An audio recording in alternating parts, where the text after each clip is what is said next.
Welcome back. Maganagaan deebitan, maganagaan dhuftan. Kun podcastii Ilma Hormaati.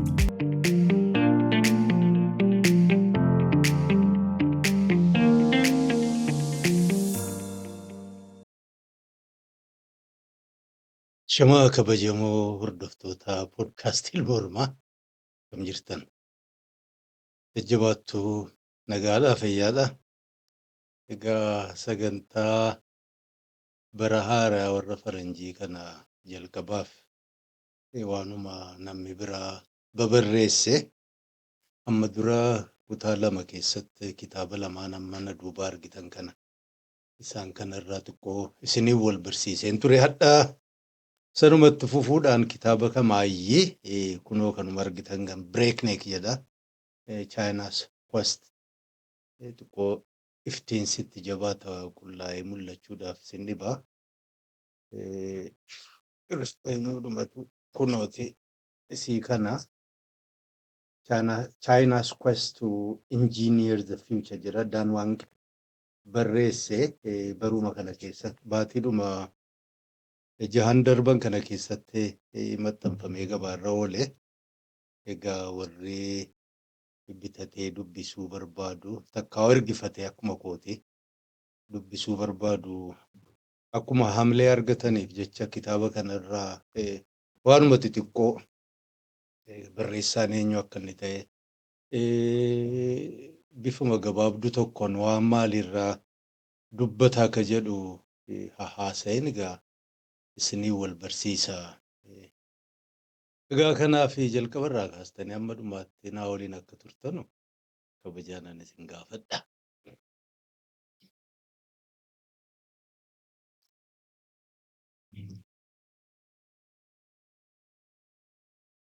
Egaa afaan Oromootti kan inni amma Breakneck China's Quest to Engineer the Future jedhe kana akkuma akka malee dorgommii jechuudha. Akka malee shaffisaan faxinaan bakka garii irrattuu balaa kan qabdu jechuudha. Sana irratti bobba'anii waa hunda tolchuudha. Injiineer ilmi namaa qaqqajeelchuun waa uumee tolchuudhaan egeree biyyaa egeree ofii wayyeessuu fi tattaaffii warri Chaayinaa godhan jedha barreesse gurbaan. Jalqabarratti akkan jedhe maqaan isaa Dan Wang jedhani. Dhaloonni isaa achuma biyya Chaayinaati. Ammoo bara 1991 dhalate ammallee nama dardara.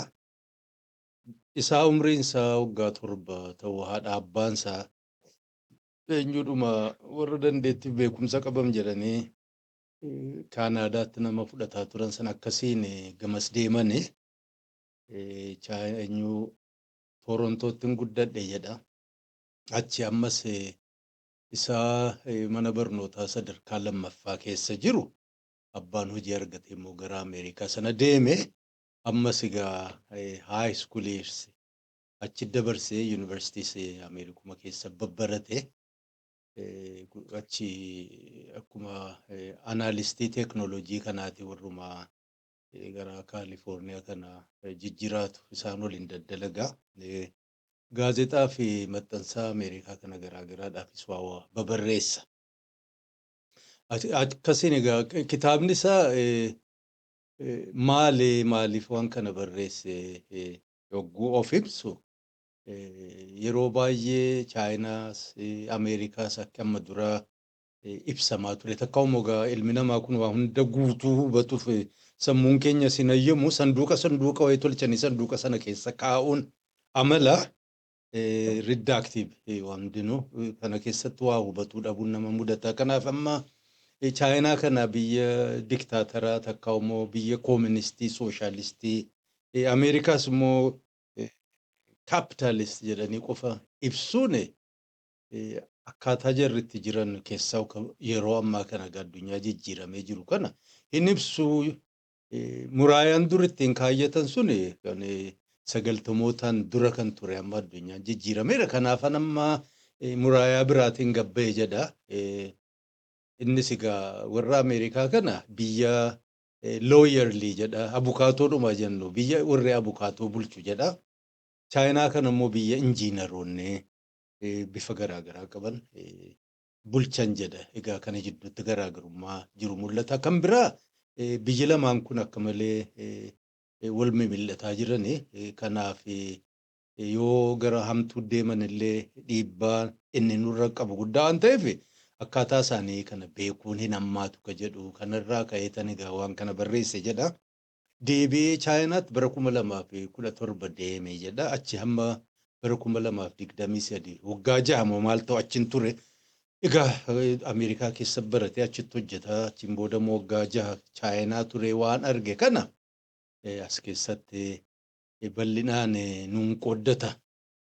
Egaa waan kana waan inni dudubbatu xiqqoodhuma bifatti horuudhaa fi suuraa garaagaraa bakka iyyuurraa walittan macaadhee walitti qabadhe kana irra bubbuuseenis ni haasawa. Kana jechuun garuu teeknooloojii inni dubbataa guddina inni infiraastraakichar inni irraa dubbatu sana hunda mul'isa. Takkaa immoo warra irraa babbareedaa ilmi namaa kun guddaa xiqqaa bareedaa tokkoffaa maarreeffaa kana baranne illuuzinii sana kan guutu mixaanumatu kanuman argadhe kakaa'e ammoo fi waan chaayinaan hojjetaa jirtu waan isheen ijaaraa jirtu beekuu irra barbaaddanne ofii hoggaa zabana ammaa kana waatti ilaalanu danuudha achirraa argachuu dandeessan dubbiin waan inni kitaaba kana keessatti dubbate sanumarraan haasa'a. Egaa kan inni jedhutti Chaayinaan xiqqaatu 1980 kaasee rakkoo hawaasummaa, rakkoo dinagdee, rakkoo infiraastraakicharii ijaarsaa jechuudha. Kan hundarra aanuudhaa fi ija sammuu ilaalcha karoora injiinaraatiin ooffataa jirti jedha. Kun bu'aa gurguddaas argamsiiseera. If keessattis dhibee garaagaraa uumama irratti, ilma namaa irratti, hawaasa irratti illee fiduu danda'a jira. Jedhee egaa kanayyii bal'inaan haasawaa irra jireessa kan itti fudhate magaalota ofii keessa jijjiraate biyya sanatti magaalota 3 takka. Ameerikaa keessaas akkanuma magaalota akka Niiwuork, akka Kaalifoorniyaa, Saan Firaansiskoo fa'aa fudhatee fakkeenyaaf jara kana wal bira qaqqabe. Laalaa qissaan isaa irra jireessisaa bara 19 jennu 80moota irraa kaasee kan jiru fakkeenyumaaf innaa dubbatu biyyoota lamaan keessa bara 1960 isaan keessa turan 70 illee tuttuqaa. Egaa walumaa galatti akka inni himutti Ameerikaa fi Chaayinaan yeroo amma kanatti inversion of each other jedha. Chaayinaan bara Ameerikaan 1960moota keessa turte sana irra jirti.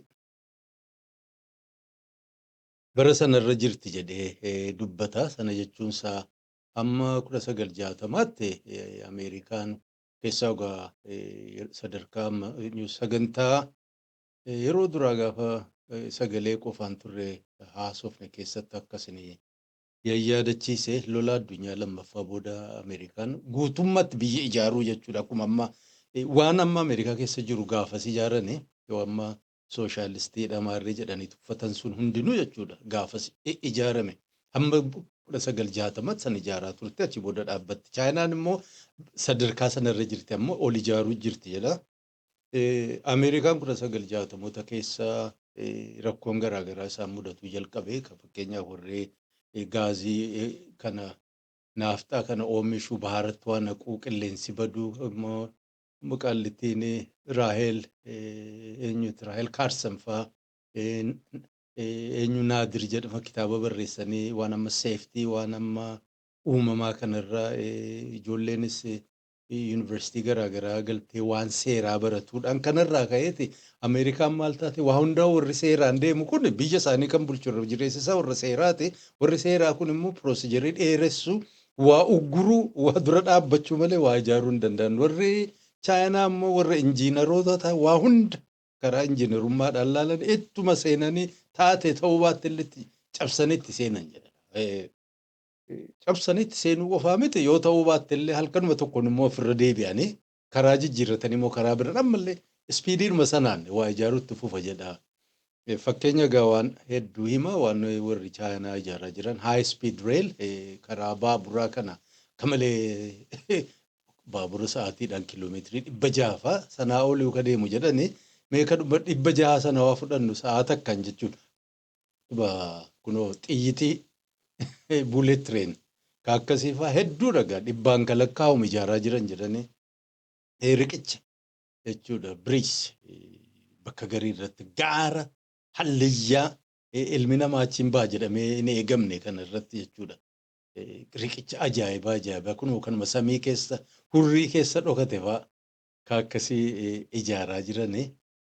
Ijaaruu qofaa miti akka inni itti himu tokkoffaa gatiin isaan ittiin ijaaran warra Ameerikaa keessa waa hojjetan irraa rakkasa ta'uusaa bakki isaan itti ijaaran ilmi namaa achirra waa hojjechuu danda'a jedhamee kan hin eegamne bakka sanarratti amma karaa baaburaa kana biyya gaara gubbaa jechuudha.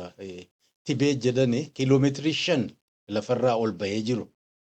Lafti akka malee qabbanaa oksijiin qilleensa amma somba namaa fi dhiigaaf faayidaa qabu kun dhibbarraa harka 50 gad bu'u. Bakka rakkisaa sanarra namni du'aa maal ta'a bakka waatti hadoodu sana gubbaatti karaa baaburaa tolchanii jechuudha. Biyya hunda baadiyyaa magaalaa waliif fidanii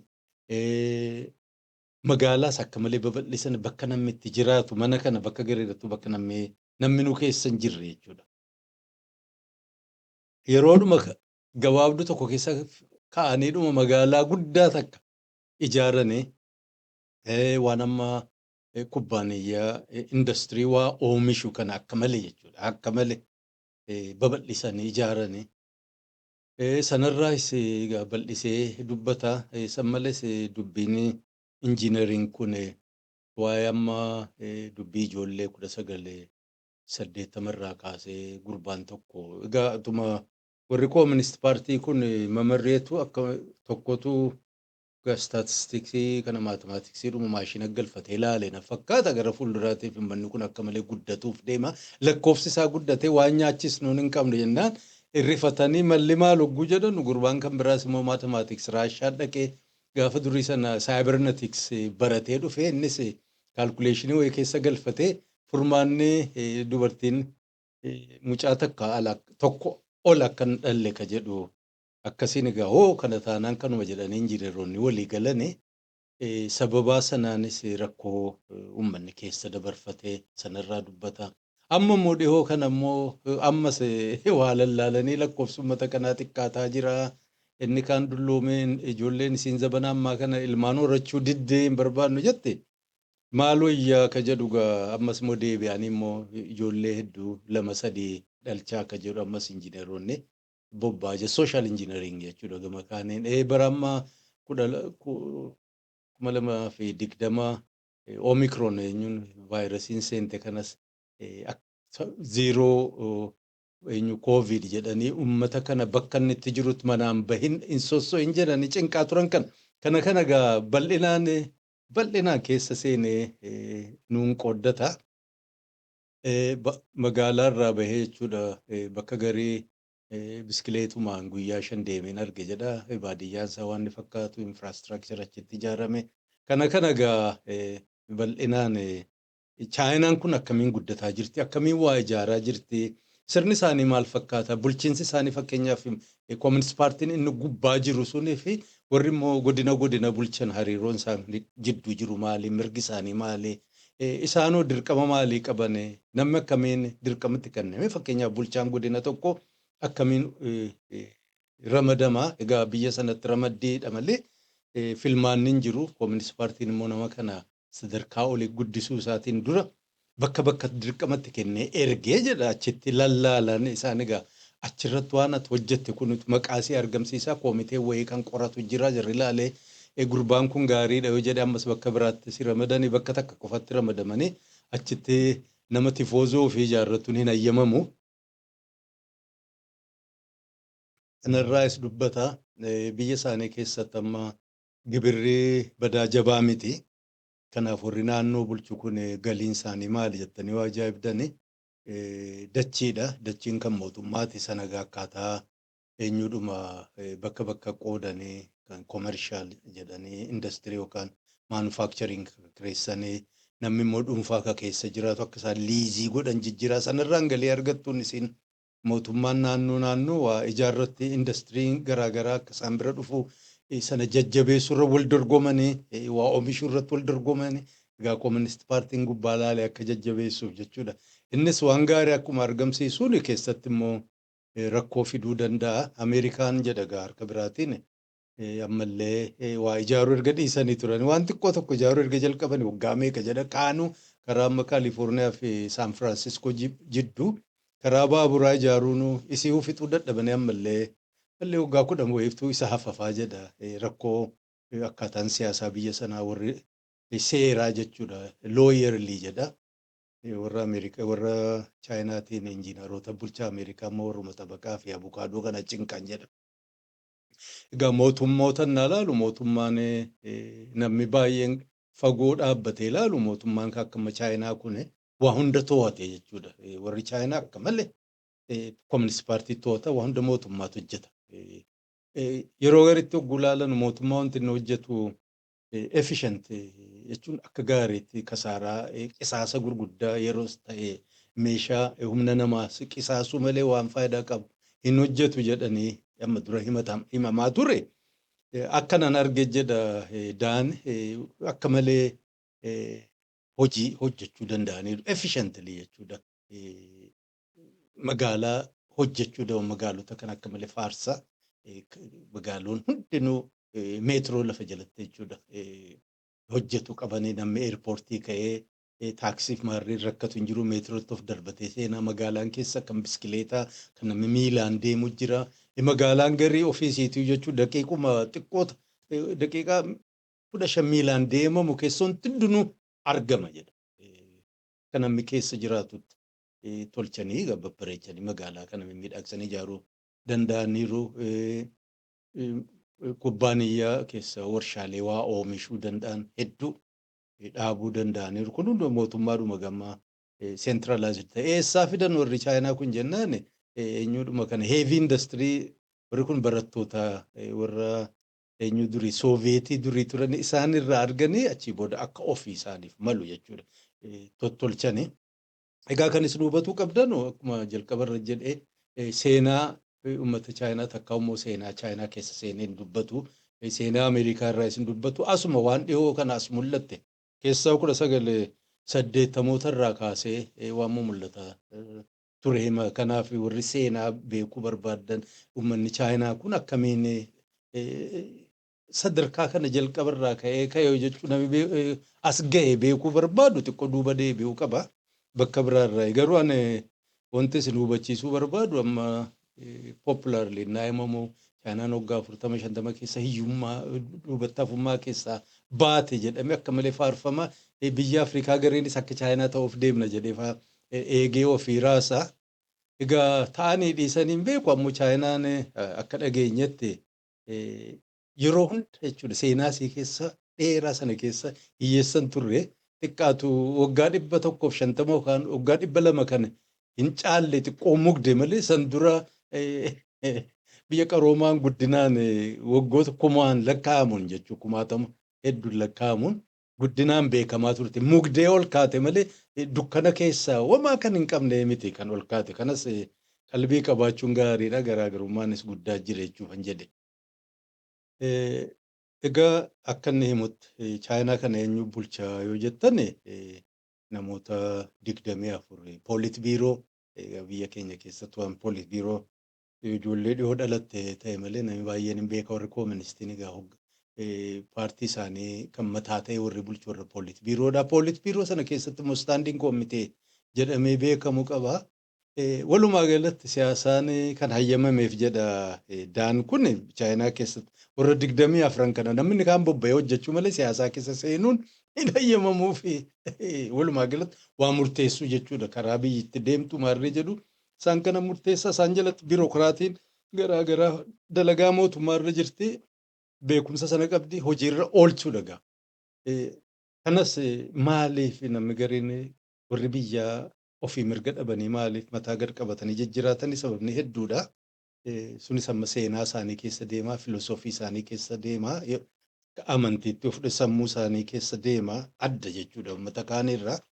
Kanaaf laafaatti ta'e kan biraa qaraxaa fi gibirri jabaa miti biyya sana keessa. Kanaaf namni isaanis warri mootummaas warri paartii kun irra jireessi deddeebi'anii ilaalanii jedhani yoo gibiraaf qaraxatti guddisne gibirri kun ripirezenteeshin barbaaddi namni mirga keenya kabajamu maallaqa keenya jetti kanaaf yoo dubbiin gibiraa kun irraa xiqqaate namnis guddoo naman dhibdu kanaaf jabaansaa eenyudhuma consumption tax wanuma akka VAT fa'aa bakka garii irratti income tax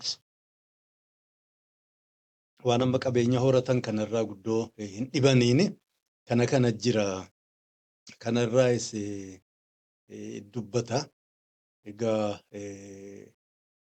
waan hedduu waan chaayinaa kana naa dubbatu baay'ee nama ajaa'ibaa akka isaan karaa makiinaa kana karaa laga keessa karaa bahara gubbaatti magaalaa ijaarratan magaalaa fakkeenyaaf indastiriin akka Apple kaampaaniin isaa waliin daladu kan warra Taayiwaan sun dhuftee gaafa isaan biratti ijaarrattu jechuudha eenyu Foxconn faan jarri amma akkuma kaampaas jedhanii inni xiqqaatu nama kuma meeqatu jechuudha kaampaasii sana keessa kuma 300 moo maal? No kuma 30 yaa toora nama kuma 30tu hojjetee maal jedhee kaampaasiin isaan ijaaran sana keessa jechuudha bakki bilmaataa bakki nyaataa bakki maarree hundinuu qophaa'ee fi kana fa'aa ijaarranii bu'aa guddaa namni kan hin beekne chaayinaan humnoota akka amma Ameerikaa Appil kanarraayis warra kaanirraayis isiin argatte yoo jiraate namni isii jechuudha dhufanii kubbaaniyyaa isaanii warshaalee isaanii achitti ijaaranii ammoo nama isaanii barsiisuu jalqaban jedha. Namni kumaatamaan lakkaa'amu jechuudha waan xixiqqii waan teeknooloojii taatu kana susuphuu ijaaruu tolchuu kana irraa babbaratee akka malee ittiin fayyadamte kunillee gargaareen jedha fakkeenya hedduu isin kaasa dubbisee gaa isin jalaan busheessu karaa ijaaramannaa isin hin jedhu yookaan immoo karaa baaburaa diriirsan innaa jedhamu waan gabaabduu miti akka malee dhedheeraadha.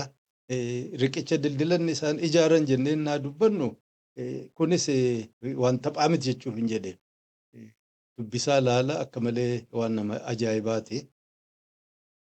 Egaa kitaabni isaa fuula 260 qaba boqonnaa 7 qoqqoode san keessa amma waan koovidii sanaaf boqonnaa tokko kennaaf waan amma ijoollee waan child policies hin jettee murteessite sanas tokko kennaa fi kamaayyii immoo reflect waan inni itti godhu sana bakka dhiisee fi walumaa galatti maal argitan amma baraa dubartiin ijoollee tokko malee kan biraa guddisuu hin dandeessu murteessan sana rakkoo uummanni keessa bu'e jechuudha. Kooministi paartiin isiin jalatti bobbaatee dirqamatti kennama jedhan dirqamatti kennamee dubartii meeqa maarree godhee fidee akkasiin hin deesse godha jedhameen sana kootaa ofii guuttachuudhaaf gandarra deemanii dubartiin ilmoo kan biraa dahuuf takkaa ulfoofteetti bakka jedhamee isiin gandaa dhabamte sana galanii akkuma amma OPDO'n ganda keessa ilmi kee abaa'oo ta'eera shanee maarree jettee nama dhibdu kana warra fa'aa guuranii obboleeyyan haadha abbaa faayidaa guuraa turan loon jalaa ooffataa turan meeshaa manaa kursii waan hunda akkasiin dhibaa turan jedhanii. Akka malee egaa namni kaan gubboo fa'aatti nyaachuu jechuudha dhoksuudhaaf dubartiin ijoollee argachuu barbaadde ganda gadhiistee biyya biraa gaara gubbaa bakka namni hin galle fa'aa warri mootummaa qoosaatti ittiin dhiyaanne bakka maayinooritiin danatan achi fa'aa deddeemaa turan akkasiin dhokkataa turan jedha. Gareen isaas immoo ijoollee dhiiraa waan barbaadeef tokkitti gaafa taateef dubartii fa'aa ijoollee durbaa dhalattu miidhaa akkasii wanga hamtuu hedduu mootummaan waa hunda naa to'atu egaa akka namni kun jedhutti waa hunda akka gaariitti tolchanii warri chaayinaa jechuudha. Uummata ofii hiyyummaa keessaa irra jireessa isaa baasaniiru waan amma ittiin jiraatan mana keessa buluu waan fayyaasaa waan nyaatu waan uffatu akka gaariitti guutaniifi jirani kanaaf uummanni guddaa hin gumgumu ammoo mirga dhabuun keessaa immoo gaafa amma kiroonaan kana to'anna jedhanii nama manatti cinqanii jechuudha. Bara sanas waan akka isaan godhaa turan warri karaa mootummaatiin ramadamee ganda keessa deemu akka inni nama cinqaa ture namni dadhabatee fa'aa jechuudha cabsee gabba'ee fa'aa hiriira gochuuf iyyuuf tattaaffii inni godhaa ture. Sababa sanarraan ijoolleen dhaloonni haaraan immoo jiruun achi keessatti kaamsaan itti jabaatee biyyoota ollaatti fa'aa bobba'anii jijjiraataa jiran jechuudha. Warra kireetiif taatee warra nafsiyyaansii nama jalatti buluu jaalladhe jechuudha.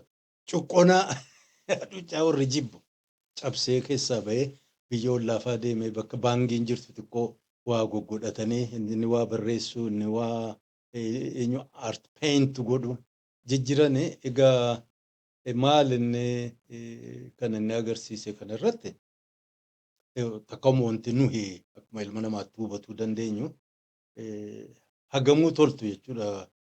Wanti ilmi namaa ijaaru kun yeroo tokko yeroo murtaa'aa kana keessatti gatii qabdi hir'ina isiin qabdu yeroof dhokatuu danda'a bubbulee naa deemu as baatee mul'atti jechuuf hin jedhu guutuu ta'uu hin danda'u. Ammuma fedhe kanaaf bakka garii irratti biyya amma akka Itoophiyaa paartiin tokko waa hunda kophaasaa hojjete waan gaarii bahuu hin danda'u. Yeroof dhugaa fakkaachuu danda'a ammoo cinaadhaan keessa mormu waan inni arguu hin dandeenye waan paartii sanatti mul'achuu hin dandeenye katti mul'isu taa'aa jiru xiqqoo cancala qabeenii kasu duuba deebisu furmaata garaa garaallee akka laalan ka godhu jiraachuun barbaacha. Jarri kun amma paartiin sun kophaasaati waa hunda ijaaraa jirani ammoo hir'innis keessa mul'ataa jira. Sanas agarsiisaa dubbistanii ilaaluu dandeessani. Egaa kana caalaa eenyu isin hin cinqu warri dubbisuu barbaadu ammoo chaayinaan akka malee waggaa 40 kana keessatti herrega malee jechuudha akka malee guddatte karaa bananiiru magaalaa ijaaraniiru riqicha ajaa'iba bakka ilmi namaa deema jedhamee yaadamne hundarra dirre bakka garii irratti maaliif ijaaraniiru bakka kana homaan jiru nama jechisiisa fa'aa jedha gurbaan laalee. Isaan kana naa hojjetan warri Ameerikaa immoo kunoo walxaxeedhuma wal bira taa'aa jira. Homaa furmaata dhabee egaa laaluu dandeessan Ameerikaanis amma ija biraatiin innaa laalan akka malee jedhamaa ture. Isaanis amma adeemsa isaanii fixataa jiran fakkaata yoo deebi'anii of ilaalanii wayyeessan malee akka isaanitti deemaa jiran kun gaariin fakkaatu kunis akkanaa galetti wallaalallee ta'uu mala wanti ilmi namaa ijaaru deebitee siinuu nama kuftee garuu silaa miizaana qabaatanii deemanii gaariidha. Akka ilmi namaa meeshaan tolee fi magaalaan bareedee fi hundinuu ta'ee sana qofaan hin jiraatu hafuura baafachuu barbaada. Kasa jibbu ka aangoorra jiru abaaruu barbaada. Mirga kana yoo hin qabaanne meeshaadhuma roobootiidhuma ta'a jechuudha. Ganama hirribaa ka'ee fiigee yoo hiree qabaate sunu jechuudha. Gariin halkanii guyyaa dalagaa fiigee dhaqee dalagee nyaatee gad deebi'ee rafee ka'ee dalagee fiigee gad deebi'ee jiruu miti kun jechuudha. Akkuma maashinuma ta'a. Gaafas nuyi egaa evolutionaryidha. Suutaan jijjiiramaa as geenye waggaa 40-50 maashina ta'uu hin danda'amu. Ifachuu danda'a mataan dadhabata jechuuf hin jedhe. Jiruunis itti hadhaa'aa. Kanallee boqonnaa maayyee keessatti gurbaan irra deebi'ee jiruu haadha isaatiif abbaasaa akkaataa isaan ofirra deebi'anii si bahuu isaanii hin gaabban moo hin gaabban warra achitti hafee jiruun isaanii akkam ta'e warri baqatee immoo biyya hambaa deeme jiruun isaanii akkamii kana lallaalaa ofillee jechuudha. Ituun achi guddadhee jiraadhe akkamiin ta'a ture asitti guddachuu koo maaltu argame kana gaa laalaa kitaaba bareedaadha. Waan warri amma guddinaa fi koridoorii ijaaraa jiran kun egaa akka chaayinaa sana ta'uun gaariidha silaa danda'ame ammoo eenyuun qabnu beeziin sun hin jiru. Isaan jalqaba irratti ofii isaaniitu histirii qabane teeknooloojii xixiqqoo kana ijaaruu ganna dheeraa keessatti boodas warri Sooviyetis guddaa isaan gargaaraniiru. Kana gaa walitti qabee anaa fi kitaaba bareedaa fi kamaayyiti egaa kitaabota sadeen isin wal barsiise kana irraa qaraatanii warra simbira jiruufis qooddattanii beekumsa hubannoota walii qooddachuun hamaa miti jedhee yaada. Egaa ituu waan hadha isiniin haasa'e kana hin xumuriin dura akkuma yaadattan jalqaba irratti waa dudubbisuu waa kana inni jechuu eessaa hin baradhe ka jedhu irraa hin fakkeenya isinii kennee ture. Kamaayyii hadhaa kana immoo waan sheekni tokko jedhaniin isinii hima. Qissaa warra durii irraa dhagahe jechuuf hin jedhe bakka hedduutti babarreeffamee afaaniinis ganna dheeraa waan himamu isaan kunis sheeka wayiiti dadhabanii amma gaa qadaanis dhidhiyaatteetti jarjattuun akka kootii tokko jala seenti sheekaa dhimee jiruu keessan keessa murshidoota akkamii qabaataa turtanii eenyufaa jedhee gaafatan. Yaa gurbaa jedhani amma ani duufan deema gaaffii kanaaf hedduu turtee dhufteen ta'u jedha. Hayyee homaa miti maqaadhuma qofa naa dhahaa jedheen inni. Jennaan itti yaadaniiti gaa yoo diddeena rakkiste ani murshida sadi murshida jechuun eenyudhuma akkuma spiritual guide jechuudha. Barsiisaa gama amantiitiin naa fudhatan nama karaa qajeelaa karaa nama agarsiisu hoogganee achiin nama gahu jechuudha. Sadiin qabaataa ture jedhan. Kami jennaan inni duraa hattuudha jedhan. Halkan tokko tun deemu biyya tokko tun deemu halkan gahe jedha. Achinnaan gahu suuqiinis cufamteetti ilmi namaa karaa irra hin jiru. Bakka buluu dhabeetan ituma olii gadhama'u qallicha takkan arge jedhee mana qotaa jira. Dhiyaadhee tan abboon musaafira bakka buluun dhabee namni hundinuu kunoo balbala cufate karaa irra namni hin jiru jennaan maal ijaan qabdu jedhan kunoo hattuudha. Sarassaraan jira mana namaan diigaa jira waan na gaafatta jedhan. Maalin godha gaa bakka dhaquun dhabee jedhani sheekni kun jennaan ol mil'atee ilaaleen ati sheekii jedheen naan jedhanii jedhe sheekni kun egaa na argitan hattuudha hattuu bira qubachuu yoo hin jibbine kottuu mana kiyyan si garsiisa jedhee fuudheenii deemee achi qubatan jechuudha. Sheekni kun achi ji'a tokkon ture jedhani ji'a takka kanannaantu galgala sarsaariin hattichi kun innaa hojii ofitti bobboo sheeka jedhan egaa boqodhu jedhan du'aayis godhi ati waan kee hojjedhu anis hojii kootitti bobbaa jedhee ashaqaadhuma gammachuudhaan deema jedhan. Gaafa kaan waa argatee gala gaafa kaan waa dhabee gala gaafa waa dhabeetu galu hadha akkam waa argatteen jedhan hadha waan arganne jedhe inshaallah yoo rabbi jedhe borin waa biraan moo argadha jedhee abdiidhaan ammas aariis hin qabu gaddas hin qabu gammada jedhe akkasiin ammas guyyaa kaan immoo galgala ka'eennaa deemu koo sheeka jedheen egaati du'aa'ee keetti jabeesse rabbiin naa kadhadhu yaa rabbi jedhiin jedhe namicha hiyyeessa kana riskii isaa buusiif jedhi kadhadhu awwamaan nabu jedhe akkasiin deemaa yeroo hunda amallisaa abdiin kutatu gammachuu qaba. Murshiinni barsiisaan inistiraaktarri koo jechuun gaayidiin kiyya kan duraasa kanaa ture jedhan. Hayyee inni lammaffaa jennaan guyyaa tokko dheebodheetannituma deemu lagatti bu'e jedhanaa laga kanarraa bishaan harkaan habbuqqataa jiru sareen tokko akkuma gooti dheebottee gaggabaa fiigaa dhufte naa fiigaa dhufte laga sana keessa gaaddiddoo fi argitu kunooti kan dutte jedha duttee immoo rifattee baqattee achi keessaatti dunnaan ol baate jedha. Dheebuudha fagaattee sarraan deema ammas deebitee dhufte laalte jedha. Ammas laalteetti dunnaan ittuma dute xiqqoo ol siqte. Amma marraa sadaffaa kana dheebuudha dadhabdii huu jetteetti of darbitee seente jedha. Seentee bishaan dhugdee innaa seentu gaaddidduunis dhabame. Murshiinni kiyya lammaffaan sareedhaa jedhan. Hayyee sadaffaanoo jedhee gaafateen. Sadaffaan ammas magaalaa tokko halkan deemu gurbattiin tokko dungoo qabsiistee gara masgiidaa deemaa jirtiin argeen jira. Gurbaa jedhani. Dungoo kana si qabsiiseen jedhee dhayaan qabsiite. Ituun qabsiisin dura akka inni ture yaadatta jedha akka gaariitti yaadadha. Erga qabsiistee booda akka inni ta'e si yaadatta jedhaniin akka gaariitti yaadadha jedhani. Hayyee gaa gurba iftiinsi jechuun ifaan sun eessaa dhufee jedhanii gaafatanii. Gurbattiinis collee wayite ol jettee ilaaltee kolfiteeti gootee dungoo sana dhaamsitee sheeka. Iftiinni sun ifaan sun garam deemee jettee na gaafatte jedhan. Gaafa sirraa kaaseetan beekumsa waa beekuu waan jedhanu biraa galee gaama dadhabeera na biraa deemee jedhaniin jedhani. Egaa kitaaba sadiirraa waanan hubadhe akkanaa galeetti isin qoddadheera. Ammaan dadhabeera ofii keessanii barbaadaati dubbifadha. Warra achi keessatti waa faayidaa qaba jettanii argattan namoota ta'anis qoddadha.